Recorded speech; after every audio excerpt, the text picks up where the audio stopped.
Hello everyone, this is Sonali Jain and welcome to the global world.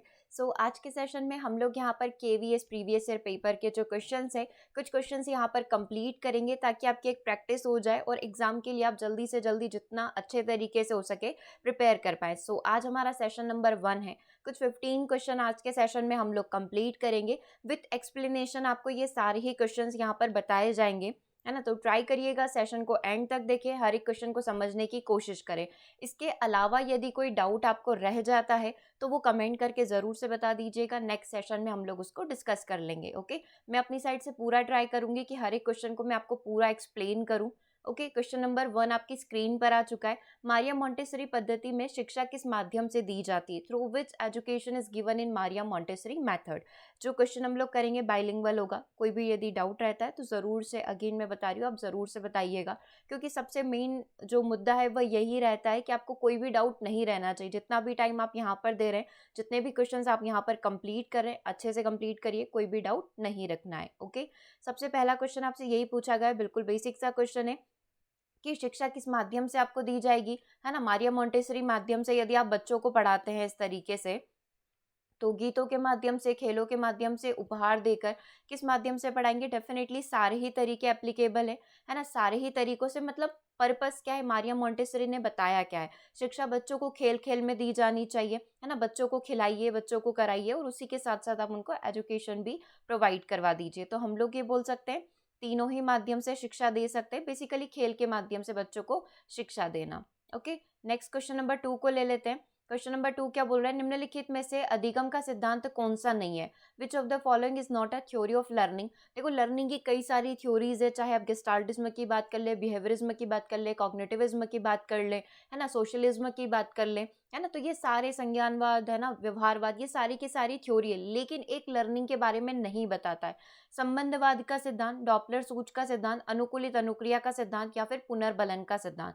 देखो, संबंधवाद का जो सिद्धांत है, थॉर्नडाइक की थ्योरी में आपने देखा ही है ना, एसोसिएशन के माध्यम से सीखना, राइट। तो संबंधवाद का सिद्धांत जो है अधिगम के सिद्धांत में आता है ना। अनुकूलित अनुक्रिया का सिद्धांत आपने देखा है, किसकी थ्योरी में देखा है? पावलोव की थ्योरी में देखा है कि यहाँ पर कंडीशनिंग करवा दी जाती है। पुनर्बलन का सिद्धांत बच्चों को रेनफोर्स देकर, रिवॉर्ड देकर बच्चों को सिखाया जाता है। तो ये भी हमने बिहेवियरिज्म के अंदर थ्योरी पढ़ी है। लेकिन किसकी बात हम लोग नहीं करते? डॉपलर थ्योरी की बात नहीं करते। डॉपलर थ्योरी साइंस के अंदर आती है, राइट। आप सभी को ध्यान होगा, 7th क्लास में हमने एक प्रिंसिपल पढ़ा था डॉपलर थ्योरी, है ना। डॉपलर थ्योरी के अंदर बेसिकली यदि साइंस की थोड़ी सी हम लोग यहाँ पर बात कर लें तो ये ध्वनि से संबंधित है कि एक व्यक्ति को कितने समय में ध्वनि सुनाई देती है ना। इस तरीके से ये डॉपलर की थ्योरी, तो ये साइंस की थ्योरी है, ये लर्निंग की बात नहीं करता है। बाकी संबंधवाद, अनुकूलित अनुक्रिया और पुनर्बलन, तीनों के तीनों किसकी बात करते हैं? लर्निंग की बात करते हैं। तो करेक्ट आंसर यहाँ पर आपका क्या हो जाएगा? ऑप्शन नंबर बी हो जाएगा। आप चाहे तो इनके बारे में थोड़ा सा देख सकते हैं। संबंधवाद अधिगम का एक ऐसा सिद्धांत है जो व्यवहारवादी विचारधारा पर आधारित है, बिहेवियरिज्म की बात करता है। 1910 में the journal of educational psychology, इनकी बुक का नाम भी एजुकेशनल साइकोलॉजी है ना। द जर्नल यहाँ पर प्रकाशित हुआ था एजुकेशनल साइकोलॉजी में। इसमें एडवर्ड ली थॉर्नडाइक ने क्या करा था? संबंधवाद का प्रस्ताव रखा था और जिसका जो थीम था, जिसका जो शीर्षक था, शिक्षा के लिए मनोविज्ञान का योगदान, है ना। मनोविज्ञान ने शिक्षा के क्षेत्र में जो भी अपना योगदान दिया है उसके बारे में इसमें बताया गया था और वहीं पर से हम लोग बोल सकते हैं संबंधवाद आया है। ओके, सेकेंड नंबर पर जो आपको पॉइंट था, ऑप्शन था अनुकूलित अनुक्रिया का सिद्धांत, ये व्यवहार के अनुकूलन से संबंधित है। मतलब आप किसी भी व्यवहार को अपने अंदर कैसे लेकर आते हो, है ना। इस सिद्धांत का प्रतिपादन रूस के जो मनोवैज्ञानिक पावलोव के द्वारा 1901 के अंदर किया गया था, है ना। इसके अनुसार सीखना एक अनुकूलित अनुक्रिया है, सीखना एक नॉर्मल प्रोसीजर है, मतलब एक कंडीशनिंग करवाई जाएगी। पावलोव ने जो प्रयोग में अपने यह बताया था कि संबंध सहज क्रिया के सिद्धांत पर आधारित है। और ये कौन थे? ये एक शरीर विज्ञानी है ना। मतलब एक बोल सकते हैं ना, फिजिकली बॉडीली काइनेस्थेटिक मूवमेंट यहाँ पर होते हैं जिसके माध्यम से एक व्यक्ति अपने व्यवहार को प्रबलित कर पाता है। तो ये अनुकूलित अनुक्रिया सिद्धांत या फिर क्लासिकल कंडीशनिंग का सिद्धांत किसने दिया है? पावलोव ने यहाँ पर दिया है। और यही आपसे क्वेश्चन में पूछा गया था। ठीक है, अधिगम का सिद्धांत एक संबंधवाद का हो गया, एक हमारा अनुकूलित अनुक्रिया का हो गया और एक हो गया पुनर्बलन का। तो कौन सा नहीं है? डॉपलर का सिद्धांत इसके अंदर नहीं आता है, डॉपलर थ्योरी इसके अंदर कंसीडर नहीं की जाएगी। नेक्स्ट क्वेश्चन नंबर 3, आरटी अधिनियम 2009 के अनुसार विद्यालय विकास योजना तैयार करने का उत्तरदायित्व किसका होता है?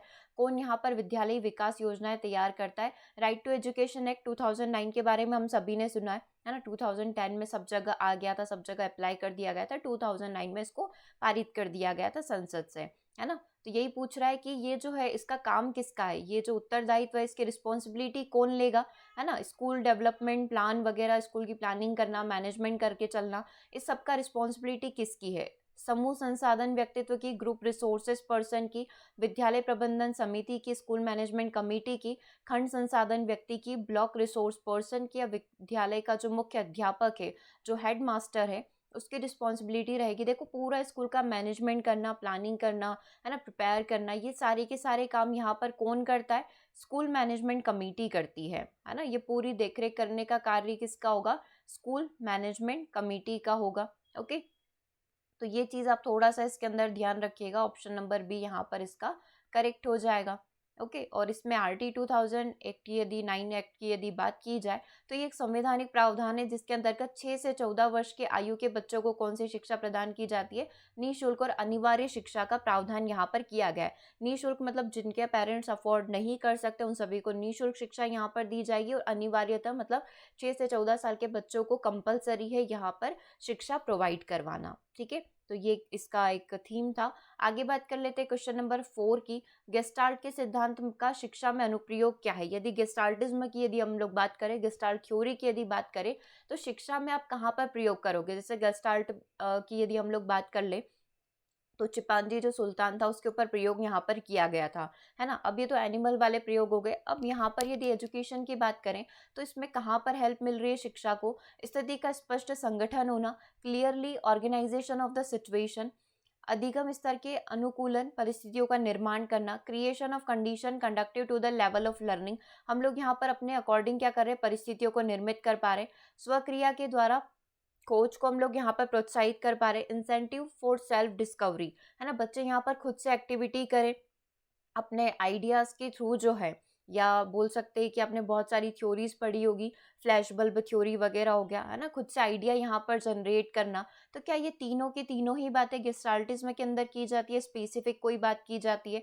यस, आंसर यहाँ पर क्या होना चाहिए? ऑप्शन नंबर डी होगा कि ये सारी ही प्रॉब्लम, ये जो सारी सिचुएशन हमको दे रखी है, सारी की सारी गेस्टाल्टिज्म में की जाती है। स्पष्ट संगठन होता है स्थिति का, वो यहाँ पर प्रयोग किया जाता है। दैट मीन्स यहाँ पर बच्चा जो है किसी भी चीज़ को सोच रहा है, उसके बारे में उसको दिमाग में कुछ आइडिया आ रहे हैं, तो यहाँ पर क्या करेगा? क्लियरली अपने सारे आइडियाज़ को, जितने भी पॉइंट्स उसके दिमाग में आ रहे हैं, सबको वो ऑर्गेनाइज करके उस प्रॉब्लम का सॉल्यूशन निकालेगा। कौन बोलता है? गेस्टाल्टिज्म बोलता है। किसकी बात करता है? कंप्लीटनेस की बात करता है, यानी कि पूर्णता की बात इसके अंदर की जाती है। राइट, मतलब एकदम से आपका आइडिया जनरेट हो जाना। अधिगम स्तर के अनुकूलन परिस्थितियों का, जैसे आपके सामने सिचुएशन है उसी के अकॉर्डिंग आप यहाँ पर क्या करेंगे? लर्निंग करेंगे। तो ये बात भी बिल्कुल करी जाएगी। स्वक्रिया द्वारा खोज हेतु प्रोत्साहन, मतलब खुद यहाँ पर क्या करिए? डिस्कवर करिए। तो सेल्फ डिस्कवरी की बात होगी, डेफिनेटली होगी। मतलब हम लोग ये बोल सकते हैं कि जो डी आंसर हम लोग कर रहे हैं वो बिल्कुल करेक्ट होगा, डेफिनेटली होगा। चलिए क्वेश्चन नंबर 5 को देखिएगा। क्वेश्चन नंबर 5 क्या बोल रहा है? बच्चों के अधिगम को सुगम बनाने के लिए अध्यापकों को एक अच्छे कक्षाई परिवेश का सृजन करने की आवश्यकता है। इस प्रकार के अधिगम परिवेश बनाने के लिए दिए गए कथन में से कौन सा कथन सत्य नहीं है? मतलब आप क्या करेंगे? Incorrect statement, not true statement आपको यहाँ पर निकालना पड़ेगा, जैसा कि यहाँ पर आपको मेंशन किया हुआ है। सबसे पहले आपको यही पॉइंट देखना है कि आपको सही बताना है क्वेश्चन या गलत बताना है ना। यहाँ पर क्या पूछा गया है कि बच्चों की लर्निंग को फैसिलिटेट करने के लिए टीचर को क्या करना पड़ेगा? क्लासरूम का एनवायरनमेंट जो है काफ़ी अच्छा रखना पड़ेगा, पॉजिटिव रखना पड़ेगा, उसके लिए अधिगम परिवेश बनाना पड़ेगा। तो एक रॉन्ग स्टेटमेंट आप बताइए। शिक्षकों के अनुसार कार्य करना, एक्ट अकॉर्डिंग टू टीचर्स, बच्चे की स्वीकृति होना बहुत ज़रूरी है, एक्सेप्टेंस ऑफ अ चाइल्ड, शिक्षक का सकारात्मक रुख रखना, positive attitude to the of the teachers, है ना, टीचर को क्या रहना पड़ेगा? पॉजिटिव यहाँ पर रहना पड़ेगा। बच्चों के प्रयासों का अनुमोदन करना, है ना, approval of the child's effort, बच्चे जितनी भी मेहनत कर रहे हैं उनको यहाँ पर करने देना, है ना, उनसे बोलना कि और करिए, मतलब एक तरीके से उनको प्रोत्साहित करना, हम लोग बोल सकते हैं रिवॉर्ड करना। इस तरीके से आपसे पूछा क्या गया था? नेगेटिव स्टेटमेंट बताइए। तो जैसा टीचर बोल रहे वैसा कार्य बच्चे करेंगे। बच्चों की स्वीकृति होना बहुत ज़रूरी है, डेफिनेटली ज़रूरी है। शिक्षक का सकारात्मक रूप बच्चे को जिस भी तरीके से बच्चे पढ़ाई करते हैं टूवर्ड्स दैट बच्चे जो टीचर है उन्हें यहाँ पर क्या करना पड़ेगा, अपना एटीट्यूड कैसा रखना पड़ेगा, पॉजिटिव रखना पड़ेगा, ये भी करेक्ट है। बच्चों के प्रयासों का अनुमोदन, बच्चों को अपने जितनी भी वो मेहनत कर रहे हैं, जितनी भी मेहनत अपनी साइड से कर रहे हैं उसको अप्रूवल देना, डेफिनेटली ये तीनों सही है। तो इनकरेक्ट क्या हो गया है ना, शिक्षकों के अनुसार कार्य करना। तो हम लोग बोल सकते हैं ये टीचर सेंटर्ड मेथड होगी। हमें हमेशा कौन सी मेथड को फॉलो करना है, चाइल्ड सेंटर्ड मेथड को, यानी हमें हमेशा बाल केंद्रित शिक्षा को यहाँ पर प्रोत्साहित करना है। तो शिक्षकों के अनुसार कार्य करना आपका यहाँ पर बोल सकते हैं करेक्ट नहीं है, और यही आपका क्या हो जाएगा, आंसर हो जाएगा। That means option number 1। Next question number की तरफ चल लेते हैं। Partial reinforcement is considered better than continuous reinforcement because, यहाँ पर बोला गया है कि आंशिक पुनर्बलन को सतत पुनर्बलन से बेहतर माना जाता है। मतलब यहाँ पर कंडीशन ऑलरेडी दे दी गई है कि जो कंटिन्यूस रेनफोर्समेंट है, जैसे बच्चे डेली होमवर्क करके लाते हैं, डेली उनकी प्रशंसा की जाती है, डेली उनको रिवॉर्ड दिया जाता है। इन रिवॉर्ड हम लोग यहाँ पर पेन दे सकते हैं, चॉकलेट दे सकते हैं, किसी भी प्रकार से रिवॉर्ड दे सकते हैं। तो यहाँ पर बोला गया सतत पुनर्बलन की बजाय आप क्या करिए, आंशिक पुनर्बलन करिए, पार्शियली उनको रेनफोर्स करिए। पार्शियली मतलब आज किया, 4-5 दिन नहीं किया, फिर कल उसके अगले दिन कर लिया, फिर नेक्स्ट डे फिर कर लिया, फिर 3-4 दिन गैप ले लिया, 5-6 दिन गैप ले लिया, फिर हम लोगों ने कर दिया। तो ये कभी कभी रिवॉर्ड देना, पार्शियल का मतलब क्या होता है, कभी कभी आंशिक, कभी कभी हम लोग रिवॉर्ड दे रहे हैं। तो ये बहुत अच्छी बात है। अब क्यों अच्छी बात है, इसका रीज़न आप बताएंगे कि अधिगम बहुत तीव्रता से हो जाता है, अधिगम मंद गति से होता है ना। मतलब जो लर्निंग हो रही है काफ़ी स्लो हो जाती है, इसकी वजह से, किसकी वजह से, आंशिक पुनर्बलन की वजह से। यहाँ पर जो आप रीज़न डिफाइन कर रहे हैं वो किसके कर रहे हैं, आंशिक पुनर्बलन के कर रहे हैं, पार्शियल रेनफोर्समेंट के कर रहे हैं, है ना। पार्शियल मतलब आई थिंक आप समझ गए होंगे कि आज आपने क्लास में 15/15 लेकर आए, तो मैंने आज आपकी प्रशंसा कर दी, आपको बदले में यहाँ पर कुछ रिवॉर्ड दे दिया, मतलब मेरी साइड से मैंने आपको पेन दे दिए। अब कल भी आप 15 में से 15 लेकर आए, तो मैं कल आपको नहीं दूंगी, मैं 4-5 दिन बाद दूंगी। अब क्यों मैंने ऐसा किया, वो रीज़न हम लोग यहाँ पर देखने की कोशिश कर रहे हैं, समझने की कोशिश कर रहे हैं। तीसरा जो ऑप्शन बोल रहा है, विलोप जो है तीव्रता से हो जाता है, जो एक्सटिंक्शन है वो बहुत जल्दी हो जाता है। विलोप मतलब जो भी आपने अभी तक लर्निंग करी है ना, उस चीज़ का विलोप बहुत जल्दी से हो जाएगा। द एक्सटिंक्शन अकर स्लोली, विलोप जो है यहाँ पर काफ़ी धीमा होता है।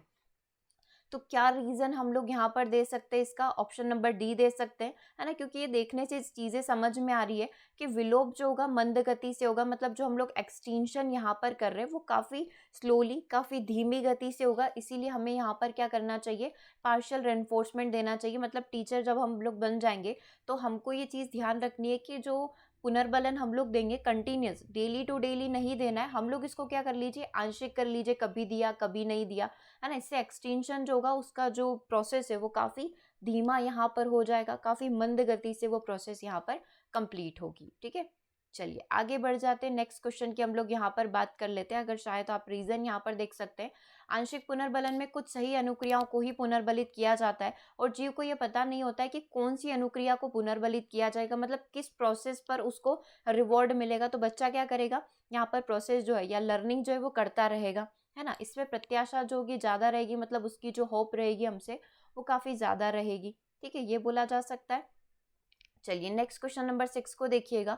बच्चे के अनियमित संज्ञानात्मक प्रदर्शन, कुछ समस्याओं को हल करने की अक्षमता, जबकि उसी प्रकार की समान समस्याओं जिसमें कि समान मानसिक प्रक्रिया लग रही है के लिए पियाजे ने कौन सा शब्द यहाँ पर प्रयोग किया है। तो आप चाहे तो इसको इंग्लिश में देख सकते हैं, हो सकता है हिंदी में समझने में आपको प्रॉब्लम आ रही है, बट ये काफ़ी इंपॉर्टेंट क्वेश्चन है। What is Piaget's term for a child's uneven cognitive performance and inability to solve certain problems even though one can solve similar problems requiring the same mental process?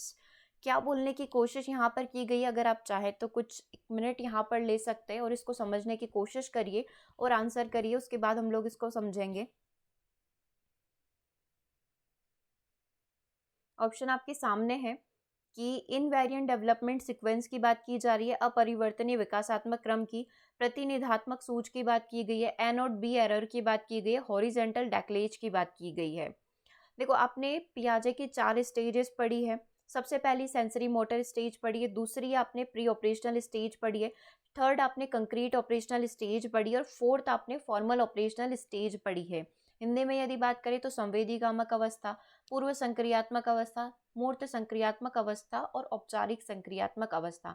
बच्चे को मैंने कोई भी एक process सिखाई, है ना, उसी से सिमिलर मैंने एक प्रोसेस और उसको रिवर्स करके ही दे दिया, या कोई उसी से सिमिलर एक प्रोसेस और दी, या एक क्वेश्चन और दिया, या एक कंडीशन और दी, बच्चा उस प्रॉब्लम को सॉल्व नहीं कर पाया, तो इस प्रॉब्लम को जो पियाजे हैं उस थ्योरी में क्या नाम दिया गया है, यही बोला गया क्वेश्चन में कि हमने क्या करा, बच्चों को एक कंडीशन दिया, एक प्रॉब्लम दी सॉल्व करने के लिए। जैसे कि मैंने इसको सॉल्व करने को दिया कि 5+4 9 होता है ना, और सेम क्वेश्चन मैंने दे दिया, बच्चों को भी मैंने प्लस सिखा दिया और सेम क्वेश्चन दे दिया कि 9 में से 4 गया तो बताओ कितना बचेगा।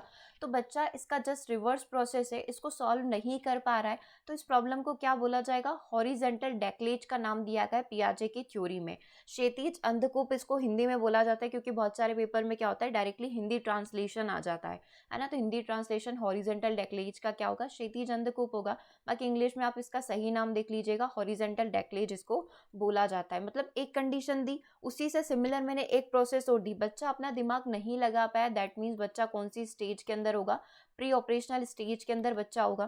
प्री ऑपरेशनल स्टेज में बच्चे को सिंबल प्रतीकों के माध्यम से सिखाया जाता है, ये डेफिनेटली हम सभी ने पढ़ा है, लेकिन इसमें बच्चा जो है लॉ ऑफ रिवर्सिबिलिटी, कंजर्वेशन की प्रोसेस, इन सभी को अप्लाई नहीं कर पाता है, जो कि मूर्त संक्रियात्मक अवस्था में बच्चा कर लेता है, राइट। तो यही क्या होता है, यही होता है हमारा हॉरिजेंटल डेक्लेज, जिसके अंदर बच्चा एक कंडीशन को दूसरी कंडीशन में नहीं लगा पाएगा।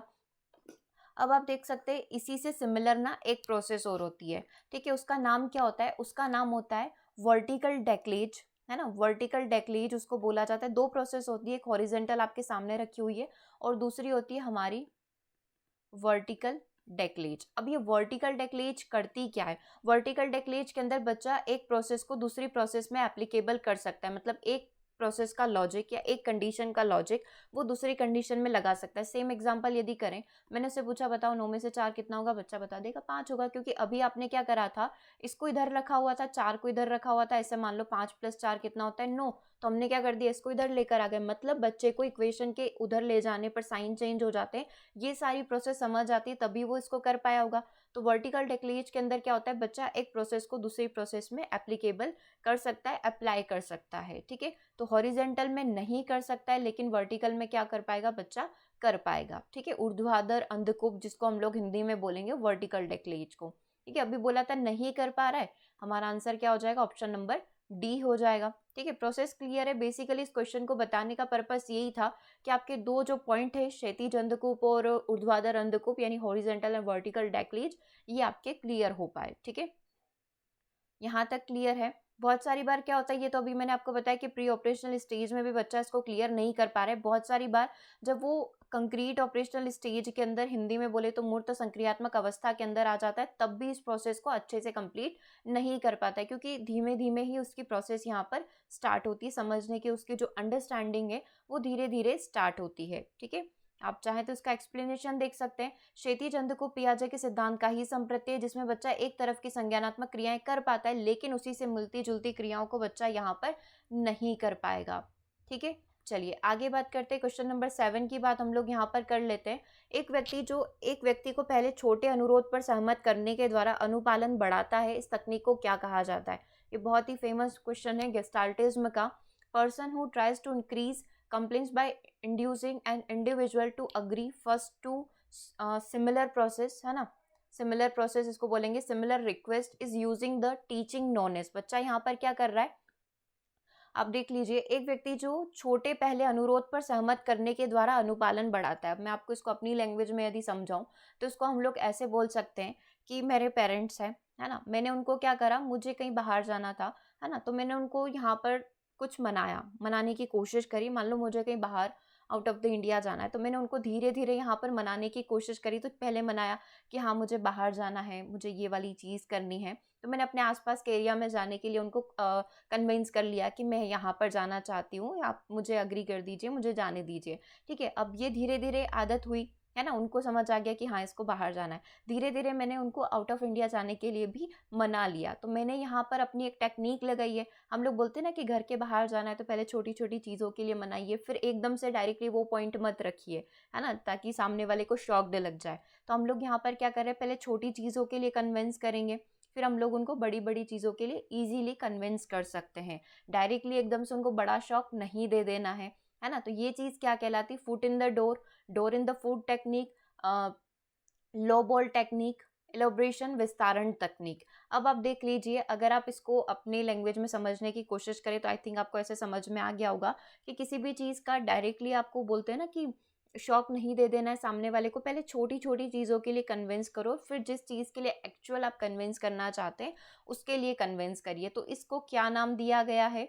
Foot in the door technique नाम दिया गया है ना। अगर आप इसको ऐसे देखिए तो फुट इन द डोर मतलब सबसे पहले अगर आप उस घर के अंदर जाना चाहते हैं तो सबसे पहले क्या करिए, आप अपना पहला कदम रखिए, उसी के बाद आप उस घर के अंदर प्रवेश कर पाएंगे, है ना। तो वो ये फुट इन द डोर मतलब अपना पहला फुट, अपना पहला पैर उसके अंदर रखिए और धीरे धीरे जाने की कोशिश करिए।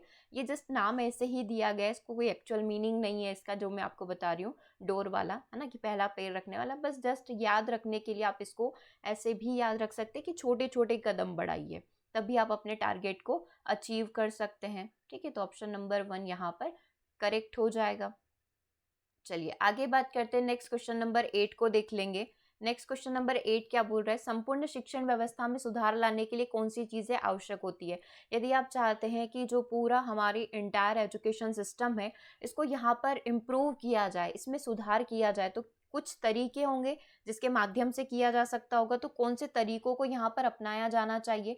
सबसे पहला, अध्यापक की अभिरुचि जो है उसमें परिवर्तन किया जाए, जो टीचर का इंटरेस्ट है उसके अंदर चेंज किया जाए, है ना। दूसरा है सरकार की सोच में परिवर्तन, जो गवर्नमेंट की सोच है करिकुलम को लेकर उसमें परिवर्तन किया जाए। प्रधानाचार्य जो है, प्रिंसिपल जो है, उसकी सोच बदल दी जाए।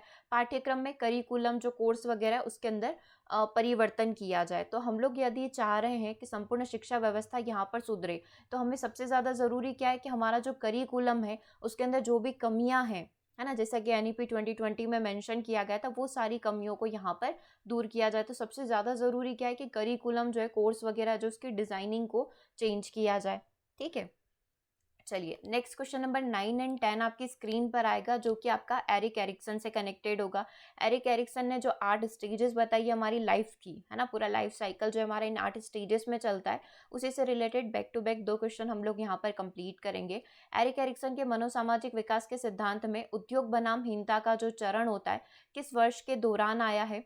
इंग्लिश में यदि आप देखना चाहें, in Erik Erikson's theory of psychological development the industrious versus inferiority phase occurred during the year, मतलब कौन से साल में बच्चे के अंदर इंडस्ट्रियस होना यानी कि उसका मेहनती होना, उसका उद्यमी होना, और अगर ऐसा नहीं होता है तो बच्चा हीन भावना का शिकार हो जाता है, इनफर्सिटी उसके अंदर आ जाती है। ये वाली बात कौन से साल के अंदर होती है या कौन सी स्टेज के अंदर होती है? स्टेज यदि आपको पता है तो साल आप इजीली निकाल लेंगे। 4 से 5 साल, 5 से 12 साल के अंदर, 13 से 19 साल के अंदर, या फिर 2 से 4 साल के अंदर। सबसे पहले तो हमें ये पता होना चाहिए ये कौन से नंबर की स्टेज है ना। क्या ये शुरुआती अवस्था में हो जाता है या फिर इन्फेंसी में होता है, चाइल्डहुड में होता है, एडोलसेंस में होता है, युवा अवस्था में होता है, कौन सी स्टेज के अंदर होता है? तो एक बार आप चाहें तो हम लोग डायग्राम देख सकते हैं ताकि 2 क्वेश्चन आपके ईजिली कंप्लीट हो जाए। इस डायग्राम को बहुत अच्छे से देखिएगा, बाइलिंगुअल है, हिंदी इंग्लिश दोनों में दिया गया है। देखो क्या बताने की कोशिश यहाँ पर करी गई है। 1 सेकेंड, चलो अब अच्छे से दिख रहा होगा। सबसे पहली जो स्टेज होती है वो विश्वास बनाम अविश्वास की अवस्था होती है, जब बच्चे का जन्म होता है ना। आप बोल सकते हैं 18 महीने तक, 0 से 18 महीने तक की जो अवस्था होगी, 2 साल भी मान लो, कोई बात नहीं। विश्वास बनाम अविश्वास, जिसको इंग्लिश में बोला जाता है ट्रस्ट वर्सेस मिस्ट्रस्ट, जहाँ पर बच्चा सिर्फ अपने पेरेंट्स पर ट्रस्ट दिखाता है, बाकी किसी पर वो विश्वास नहीं करता है। दूसरे नंबर पर आ जाती है स्वायत्ता बनाम शर्म की अवस्था, autonomy versus shame and doubt, है ना। Autonomy versus shame and doubt मतलब यहाँ पर बच्चा क्या करता है, खुद से कार्य करने की कोशिश करेगा, स्वायत्ता बनाएगा, ऑटोनॉमी बनाएगा, और अगर ऐसा नहीं करने दिया जाता उसके फैमिली, उसके पेरेंट्स के द्वारा, तो बच्चा शेम और डाउट में चला जाता है। तीसरा होता है हमारा, हम लोग बोल सकते हैं पहल बनाम अपराध और बौद्धिक अवस्था, यानी कि इनिशिएटिव वर्सेस गिल्ट। बच्चा किसी भी कार्य को करने में पहल करेगा, खुद से करने की कोशिश करेगा, है ना। अगर ऐसा नहीं होता है तो वो गिल्ट का शिकार हो जाता है।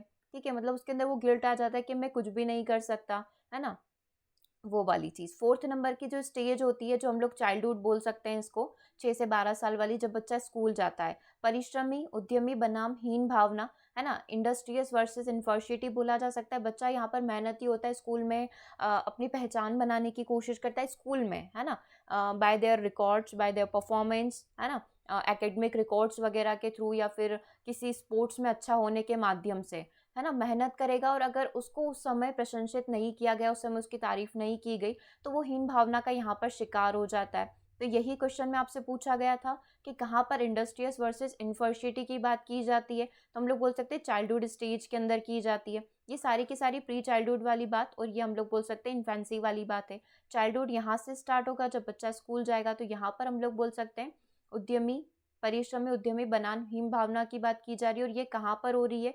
ये हो रही है हमारी 5 से 12 साल। अगर एज वाइज यदि आप देखेंगे तो ये कब होता है? जब बच्चा स्कूल जाएगा, यानी कि चाइल्डहुड स्टेज में। चाइल्डहुड स्टेज कब से कब तक होती है? 5 से 12 साल तक होती है, राइट। तो करेक्ट आंसर यहाँ पर क्या हो जाएगा? ऑप्शन नंबर बी हो जाएगा, ठीक है। चलिए आगे की स्टेजेस को भी हम लोग क्लियर कर लेते हैं। इसके बाद कौन सी आ जाएगी? इसके बाद हमारी आ जाएगी एडोलसेंस स्टेज। एडोलसेंस स्टेज में बच्चा पहचान बनाने की, आइडेंटिफाई होने की कोशिश करेगा, आइडेंटिटी बनाने की कोशिश करेगा, और अगर ऐसा नहीं होता है तो बच्चा रोल कन्फ्यूजन में चला जाएगा। रोल कन्फ्यूजन का मतलब यहाँ पर क्या होगा? जैसे कि वो समाज में पहचान बनाने की कोशिश करेगा, जितनी भी सोशल एक्टिविटीज़ है ना, जैसे कि कोई भी सोशल एक्टिविटीज़ होना, कि 15 अगस्त 26 जनवरी पर लोगों के सामने जाना, भाषण देना, ताकि लोग उसको जाने, उसको पहचाने, उसके नाम को जाने, जब वो मिले तब उसे हाय हेलो करें, है ना। वो वाली चीज़ इस टाइम पर, एडोलसेंस के टाइम पर बच्चों के अंदर आ जाती है। और बच्चा मेहनत करने के बाद भी अगर अपनी पहचान नहीं बना पाता है तो वो रोल कन्फ्यूजन के अंदर चला जाता है। मतलब उसको ऐसा लगता है कि मैं कुछ भी नहीं कर सकता, वो वाली चीज़, है ना। मतलब वो लोगों से दूर रहना पसंद करेगा, उनके पास नहीं जाएगा, वो वाली चीज़। फिर युवावस्था की बात करें तो आत्मीयता बनाम अलगाव, इंटीमेसी वर्सेस आइसोलेशन। यहाँ पर बच्चा, या बच्चा नहीं बोलेंगे, यहाँ पर इसको व्यक्ति हम लोग बोलेंगे, इंटीमेट होने की कोशिश करता है, आत्मीय होने की कोशिश करता है, मतलब एक बार सेटल होने की कोशिश करता है, हम लोग बोल सकते हैं, है ना, कि उसे सबसे प्यार चाहिए, फैमिली से, फ्रेंड से, है ना, वो सारी चीज़ें। अगर ऐसा नहीं हो पाता, इसको हम लोग बोलते हैं ना धोखा मिल जाए, तो यहाँ पर वो आइसोलेट हो जाएगा। आइसोलेट का मतलब क्या होता है? अलग रहना पसंद करेगा, उससे फिर किसी से बातचीत करना, उससे पूरी दुनिया ही खराब लगेगी, है ना, कि कोई उसका अपना नहीं है। वो वाली चीज़ इसके साथ हो जाती है जब वो युवा अवस्था में होता है और इस समय उसके साथ कुछ गलत होता है। तो उसके बाद आ जाता है प्रोडक्टिविटी, है ना, या जनरेटिविटी वर्सेस स्टैग्नेशन, उत्पादकता बनाम स्थिरता। इस स्टेज में व्यक्ति क्या करेगा? इस स्टेज में व्यक्ति चाहेगा कि वो पूरा सेटल हो जाए, वो अपने बच्चों को सेटल कर दे, है ना। तो ये यहाँ पर प्रोडक्टिविटी की बात होती है, कुछ ऐसा काम करे ताकि उसकी पूरी लाइफ सेट हो जाए, है ना। और अगर ऐसा नहीं होता है तो वो स्टैग्नेशन, मतलब उसके जीवन में पूरी स्थिरता आ जाती है कि कुछ है ही नहीं करने को, है ना। उसके बाद जो लास्ट हमारी स्टेज होती है ओल्ड एज वाली, संपूर्णता बनाम निराशा, ईगो इंटीग्रिटी वर्सेस डिस्पेयर। यहाँ पर व्यक्ति अपने जीवन में पीछे मुड़कर देखेगा कि उसने अभी तक अपनी पूरी लाइफ में क्या किया है। अगर वो सेटिस्फाई हो जाता है जो भी अभी तक उसने काम किए हैं, मतलब बहुत अच्छे काम किए हैं, है ना, तो संपूर्णता को प्राप्त कर लेगा। और अगर ऐसा नहीं होता है तो वो निराशा से घिरा रहता है कि मैंने अपनी पूरी लाइफ में कुछ नहीं किया, अब तो ज़िंदगी ख़त्म ही होने वाली है, वो सारी चीज़ें, ठीक है। यहाँ तक क्लियर है ये 8 स्टेजेस। अब उसके बाद अगर नेक्स्ट क्वेश्चन की बात करें, क्वेश्चन नंबर 10 की बात करें, तो स्वायत्ता बनाम शर्म और संदेह के एरिक्सन के मनोसामाजिक चरण में प्रमुख घटक क्या है? देखो पूछ लिया इसने, autonomy versus shame and doubt. जब बच्चा स्वायत्त ऑटोनॉमस होने की कोशिश करता है और अगर ऐसा नहीं होता तो वो शेम और डाउट में चला जाता है। इसमें सबसे मेन जो रोल प्ले करते हैं वो कौन करते हैं? प्रारंभिक सहायक, प्राइमरी जो केयर टेकर्स होते हैं, केयर गिवर्स होते हैं, वो परिवार वाले करते हैं, पेरेंट्स करते हैं, शिक्षक और साथी करते हैं। देखो इस समय पर बच्चा केवल जो अपनी बात बताने वाली चीज़ या किससे चाहेगा कि वो उसके लिए सारे काम करे, है ना, वो उसको सपोर्ट करे, केवल चाहेगा वो अपने पेरेंट्स से, ठीक है। तो ऑप्शन नंबर सी यहाँ पर करेक्ट हो जाएगा। अगर आप वापस से कंडीशन देखना चाहें तो कंडीशन आप यहाँ पर देख सकते हैं, स्वायत्ता बनाम शर्म, मतलब सेकेंड नंबर की स्टेज, ऑटोनॉमी वर्सेस शेम, है ना। तो ये वाली चीज़ किससे एक्सपेक्ट की जा सकती? केवल पेरेंट्स से की जा सकती है, राइट। तो करेक्ट आंसर क्या हो जाएगा आपका? ऑप्शन नंबर सी हो जाएगा।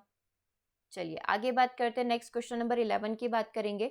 स्कूल बेस्ड असेसमेंट जो होता है वो हमें किसकी बात बताता है, या हम लोग ऐसे बोलें कि स्कूल बेस्ड असेसमेंट जो है किस बारे में बताता है? शिक्षा बोर्ड की जवाबदेही जो है उसको कम करता है, reduces the accountability of the board of education, सार्वभौमिक राष्ट्रीय मानकों की प्राप्ति में बाधा उत्पन्न करता है, परिचित वातावरण में अधिक सीखने में सभी शिक्षार्थियों की मदद करता है, helps all learners to learn more in familiar environment, मतलब जिस माहौल में वो रहते हैं वहीं पर सीखने को मोटिवेट किया जाएगा। कौन? स्कूल बेस्ड असेसमेंट, जिसको शॉर्ट में एसबीए बोला जाता है।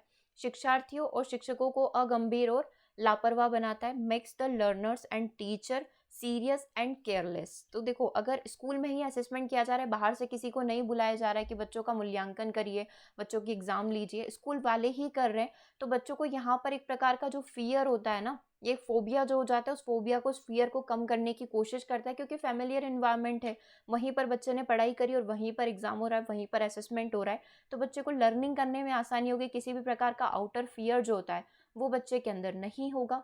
दैट मीन्स करेक्ट आंसर क्या हो जाएगा? ऑप्शन नंबर सी हो जाएगा। चलिए, नेक्स्ट क्वेश्चन आपका मैच दी कॉलम वाला क्वेश्चन है। इसमें कॉलम आप देखिए, कोड आपके सामने रखा हुआ है PQRS फॉर्म में, है ना। इस कोड को आपको अरेंज करना है। कैटल, स्पीयरमैन, हार्वर्ड गार्डनर और स्टनबर्ग। देखो, सारे के सारे किससे कनेक्टेड है? इंटेलिजेंस से कनेक्टेड है। ये सारे के सारे ऑथर हैं और इन्होंने कौन कौन से कॉन्सेप्ट दिए हैं ये आपको बताना है। कुछ 1 मिनट का टाइम आप ले लीजिए और इसको सॉल्व करिए कि क्या कोड यहाँ पर बनेगा। देखो, इसे कोड वाले क्वेश्चन में जिस चीज़ को लेकर आप श्योर हैं कि हमें पता है कि स्पीयरमैन ने द्वितंत्री सिद्धांत दिया है ना, तो वो आप यहाँ पर फाइंड आउट कर लीजिए और उसको कोड से मिला लीजिए। बहुत सारी बार क्या होता है, एक ही बार में, एक ही सेकंड में आपका आंसर करेक्ट हो जाता है। जैसे मुझे पता चला, या मुझे स्टनबर्ग का पता है, या फिर मुझे हार्वर्ड गार्डनर का पता है, या मुझे कैटल का पता है कि कैटल ने क्या दिया है, फ्लूइड और क्रिस्टलाइज दिया, मतलब पी का आंसर 2 जाना चाहिए। पी का आंसर 2 कहाँ पर लिखा हुआ है? यहाँ पर लिखा हुआ है, तो केवल ये आंसर करेक्ट हो गया। या सिर्फ मुझे ये पता था कि स्पीयरमैन ने ना जनरल और स्पेसिफिक फैक्टर के बारे में बताया, है ना। द्वितंत्री सिद्धांत में किसके बारे में बताया? एक तो सामान्य कारक और विशिष्ट कारक में, मतलब क्यू का कोड क्या हो जाना चाहिए? 1 हो जाना चाहिए। क्यू का कोड 1 कहाँ पर दे रखा है? केवल यहाँ पर दे रखा है। तो एक या दो चीजें भी आपको पता होती है, इजीली आप इसको सेकेंड्स में सॉल्व कर सकते हैं, तो इतना सारा टाइम देने की आपको जरूरत नहीं पड़ती है। ठीक है, तो कैटल को आपको पता है, कैटल किससे कनेक्टेड है? फ्लूइड और क्रिस्टलाइज इंटेलिजेंस है, तरल और ठोस बुद्धिमत्ता से। तो इसका कोड क्या हो गया? 2 हो गया पी का। क्यू का कोड स्पीयरमैन ने सामान्य और विशिष्ट कारक के बारे में बताया, यानी कि जनरल और स्पेसिफिक फैक्टर के बारे में बताया। हार्वर्ड गार्डनर की MI थ्योरी काफ़ी फेमस है, कई सारे क्वेश्चन आते हैं, है ना। थ्योरी ऑफ मल्टीपल इंटेलिजेंस, इसके बारे में बताया। विभिन्न विभिन्न फैक्टर्स के बारे में बताया, अलग अलग कारकों के बारे में बताया। ठीक है, स्टनबर्ग का आपको त्रितंत्रीय सिद्धांत पता है ना। ट्राइआर्किक थ्योरी के बारे में आपको पता है, 3 तंत्र होते हैं इंटेलिजेंस के अंदर। तो 2 1 4 3 कोड आपको कहाँ पर लिखा हुआ है? केवल ऑप्शन नंबर बी के अंदर लिखा हुआ है, तो ये आपका आंसर हो गया। तो ऐसे कई सारे क्वेश्चंस आ सकते हैं, तो आप यही करिएगा जिस चीज़ को लेकर आप श्योर हैं कि ये तो मेरा करेक्ट होगा ही, चाहे बाकी के आपको ऑथर के बारे में नहीं पता होता तो भी आप एक को देखकर आंसर कर सकते थे। सिमिलर इसमें सभी में होगा, है ना। चलिए आगे बात करेंगे नेक्स्ट क्वेश्चन नंबर 13 की, है ना। 13 नंबर का क्वेश्चन यहाँ पर क्या बोल रहा है? Bipolar disorders in which type of disorder. Bipolar जो डिसऑर्डर होता है या द्विध्रुवी जो विकार है, किस प्रकार का डिसऑर्डर है? ये मूड से संबंधित है, मनोदशा से, ये लर्निंग अधिगम से, ये पर्सनालिटी से, व्यक्तित्व से संबंधित है, या फिर ये आपके थॉट्स, आपके विचारों से कनेक्टेड है? देखो, बाइपोलर डिसऑर्डर के अंदर क्या होता होगा? बाइपोलर डिसऑर्डर मतलब कि हमारा मूड जो है स्विंग होता रहता है, मतलब जो व्यक्ति इस बीमारी से ग्रसित होता है, अगर आप उसको देखेंगे, अगर आप उसको ऑब्जर्व करने की कोशिश करेंगे, तो वो अभी आपके सामने बैठा हुआ है, तो वो हंस रहा है, ऐसी कुछ रीजन नहीं है, एवं ही हंस रहा है। फिर अचानक से वो रोने लग गया, अचानक से उसको गुस्सा आया, उसने सामने पड़ी बोतल आपके मुंह पर फेंक कर मार दी। तो यहाँ पर उसके अंदर क्या होता है? मूड स्विंगिंग होती रहती है। मूड स्विंगिंग का मतलब होता है कि हर परिस्थिति, हर थोड़े थोड़े समय में उसका बदलता रहता है, मूड बदलता रहता है। खुश हो गया, रो लिया, क्रोधित हो गया, है ना, जो भी उसका मन किया वो कर लिया, है ना। तो इसको क्या बोला जाता है? बाइपोलर डिसऑर्डर बोला जाता है। हिंदी में इसको द्विध्रुवी विकार बोला जाता है, जो कि हमारे मूड से संबंधित होता है। ओके, आगे बात करें नेक्स्ट क्वेश्चन नंबर 14 की।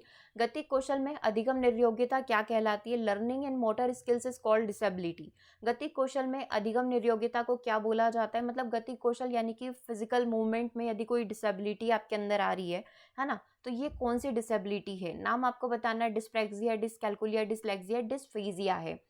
तो अगर हम लोग यहाँ पर देखें कि फिजिकल मूवमेंट की बात हो रही है, तो डिसकैल्कुलिया तो गणित से संबंधित है, मतलब बच्चा गणित की प्रॉब्लम को, मैथ्स की प्रॉब्लम को इजी से इजी कैलकुलेशन भी यहाँ पर नहीं कर पाता है। डिसलेक्सिया पढ़ने संबंधी समस्या, मतलब बच्चे को यहाँ पर कुछ भी बोर्ड पर लिखा हुआ है या बुक में कुछ भी लिखा हुआ है तो उसको पढ़ने में समस्या आती है। दैट मीन्स बी एंड सी तो आंसर हो नहीं सकता था। डिसफेजिया आपके बोल सकते हैं बोलने से संबंधित है, वाक विकार इसको बोला जाता है, जहाँ पर बोलने में समस्या होती है। डिसफेजिया, अफेजिया, ये सारी की सारी सेम चीज़ है, तो ये भी आपका आंसर नहीं हो सकता। क्या बचा है? केवल 1 बचा है। डिस्प्रेक्सिया आपका मोटर स्किल्स जो होती है उसमें दिक्कत आती है, जो आपके गति कौशल होते हैं, चलने फिरने संबंधी समस्या है ना। बच्चा fine motor skill, gross motor skills यहाँ पर कंप्लीट नहीं कर पाता है। दैट मीन्स करेक्ट आंसर क्या होगा? ऑप्शन नंबर 1 हो जाएगा। ठीक है, गति कौशल डिस्प्रेक्सिया है। आगे बात करें क्वेश्चन नंबर 15 की। प्रस्तावित किया गया है कि बच्चों का चिंतन गुणात्मक रूप से वयस्कों की अपेक्षा काफी अलग होता है, यह बात किसने बोली है ना। ऐसा प्रस्तावित किया गया, ऐसा प्रपोज किया गया कि बच्चों का जो सोचने समझने का तरीका है, क्वालिटेटिवली यदि बात करें तो बड़ों से, एडल्ट से काफी डिफरेंट होगा। ये गार्डनर थ्योरी है, ये कोहलबर्ग थ्योरी है, पियाजे थ्योरी है, फिर वाइगोत्स्की थ्योरी है। तो देखो यहाँ पर अगर आपको ध्यान होगा कि एक स्टेटमेंट आया था कि बच्चे जो होते हैं एक्टिव लर्नर होते हैं, जितनी भी चीज़ें प्राकृतिक रूप से वो चीज़ों को सीखते हैं, उनको सिखाने की ज़रूरत नहीं होती, उनके आसपास की जितनी भी चीज़ें चल रही है वो खुद से गेन कर लेंगे। तो ये वाली बात बोलने वाले कौन थे? जिन पियाजे थे। तो करेक्ट आंसर यहाँ पर भी आपका क्या होगा? जिन पियाजे होगा। कि बच्चे के सोचने समझने का तरीका जो है वयस्कों की अपेक्षा काफ़ी अलग होता है। बच्चा सेंसरी मोटर में अलग तरीके से सीखेगा, प्री ऑपरेशनल में वो सिम्बॉल्स के थ्रू सीखेगा, जब वो कंक्रीट में आएगा तो मूर्त ज्ञान को प्राप्त करेगा। ऐसा नहीं कि सेंसरी मोटर में उसने बड़े लोगों को देखा तो उसने वो वाली चीज़ सीख ली, नहीं, उसका थिंकिंग वही है जो क्वालिटेटिवली, जो स्टेप बाय स्टेप या फिर एज के अकॉर्डिंग वो सीखेगा। राइट। तो प्रस्तावित किया गया है कि बच्चों का चिंतन गुणात्मक रूप से वयस्कों की अपेक्षा काफ़ी डिफरेंट होता है। ये वाली बात बोलने वाले कौन है? ये वाली बात बोलने वाले जिन पियाजे हैं। ठीक है। क्योंकि हार्वर्ड गार्डनर ने इंटेलिजेंस की बात करी है। कोहेलबर्ग अपने अलग थ्योरी के रूप में जाने जाते हैं। कोहेलबर्ग को आप सभी जानते ही हैं, इन्होंने नैतिक विकास की बात करी है। वाइगोत्स्की ने सोशल डेवलपमेंट जो है उसी की बात करी है ना, कि बच्चा किस तरीके से चीज़ों को लर्न करता है, चीज़ों को देख देख कर अपने आसपास के लोगों से, जिसमें आपका MK हो गया, मोर नॉलेजेबल अदर आ गया, स्केफोल्डिंग आ गया, है ना, ये सारी चीज़ें आ जाती है। ZPD zone of proximal development आ गया। तो ये वाली थ्योरी के थ्रू किसने डिफाइन किया? लेव वाइगोत्स्की ने डिफाइन किया है कि किस तरीके से सामाजिक संरचना बच्चों को हेल्प करती है ना। तो यहाँ पर बात की गई है चिंतन गुणात्मक रूप में। तो यहाँ पर ये वाली बात बोलने वाले कौन है? जिन पियाजे हैं। ओके। तो ये 15 क्वेश्चन हम लोगों ने यहाँ पर कंप्लीट कर लिया। बीच में एडिशन एक क्वेश्चन और हम लोगों ने यहाँ पर कंप्लीट कर लिया था। तो अपना अपना स्कोर ज़रूर से शेयर करिएगा, आपका स्कोर क्या रहा है, क्वेश्चन कैसे लगे, पढ़ाने का तरीका कैसा लगा। अगर इसमें आपको कुछ मॉडिफिकेशन चाहिए कि बहुत ज़्यादा फास्ट हो रहा है, बहुत ज़्यादा स्लो हो रहा है, या फिर समझने में और कुछ आपको तरीके चाहिए कि नहीं हमें हर एक चीज़ को बिल्कुल डिटेल में एक्सप्लेन करिए, तो वो भी हम कर सकते हैं। ठीक है। फर्स्ट सेशन है, जो भी आपको समझने में लग रहा है, दिक्कत लग रहा है, या जो भी चीज़ अच्छी लगी ज़रूर से कमेंट करके बताइएगा। जो भी क्वेश्चन में डाउट है स्पेसिफिक आप उसको मैंशन कर दीजिएगा कि यहाँ पर हमें डाउट है, ये चीज़ नहीं समझ में आई, हम लोग उसको नेक्स्ट सेशन में फिर से समझ लेंगे।